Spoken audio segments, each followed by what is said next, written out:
Exemple de discours métalangagier à tenir lors d'une relecture de dictée. Les élèves travaillent dans cette classe, point. Ils vident leur cartable et rangent leurs affaires dans leur casier. S'interroger à chaque groupe de mots pour verbaliser les règles qui peuvent conditionner les accords au sein d'un groupe et d'un groupe à l'autre groupe de mots. Par exemple, les le déterminant commande le nom élève et ainsi on doit penser que si l'on entend les, élève doit prendre un S. Le nom est commandé par son déterminant. Travail, on identifie qu'il s'agit d'un verbe. Il faut donc se demander quel est le sujet. Qui est-ce qui travaille? Ce sont les élèves qui travaillent. Les élèves est un groupe nominal qui peut être remplacé par le sujet il avec un S. Ainsi, travail est un verbe qui doit s'écrire à la troisième personne du pluriel, terminaison ENT. Dans cette classe, mon groupe de mots comprend une préposition qui est un mot invariable. Je dois savoir l'écrire par cœur. Et le groupe nominal cette classe, où là c'est mon nom qui va me donner des indications sur l'accord du déterminant. Et donc c'est le nom qui va commander ce déterminant. Classe, je peux dire la classe ou une classe.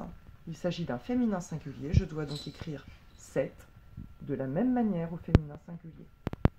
Deuxième phrase. Ils vident leur cartable et rangent leurs affaires. Vide s'écrit ENT puisque c'est ils faisant référence aux élèves qui conditionnent l'action et qui sert de sujet. Ce sera la même chose pour range, puisque je dois me demander, même si le verbe est éloigné de son sujet, qui est-ce qui range leurs affaires? Réponse, les élèves.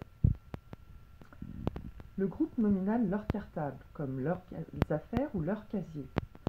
Je dois, du point de vue du sens, me demander combien de cartables possèdent les élèves. Chaque élève a un seul cartable, comme chaque élève a un seul casier.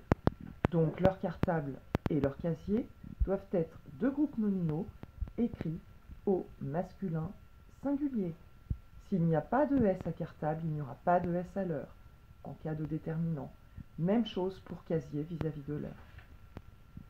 Le et maintenant, c'est le et de et puis. Je m'interroge sur les homophones. Je dois donc éviter de le confondre avec le verbe être EST, qui n'aurait pas de sens ici puisqu'il n'y aurait pas de sujet. C'est une conjonction de coordination qui permet d'associer deux verbes. Dernier groupe nominal, leurs affaires. D'une part, la prononciation m'indique que affaire est un pluriel et donc leur, le déterminant, devra s'écrire au pluriel également. Mais du point de vue du sens, les élèves rangent plusieurs affaires. Il faudra donc noter le groupe nominal au pluriel. Voici un exemple de règle auquel on doit penser qu'il est nécessaire de verbaliser dans sa tête ou à voix haute pour améliorer la méthode de relecture. Bonne journée.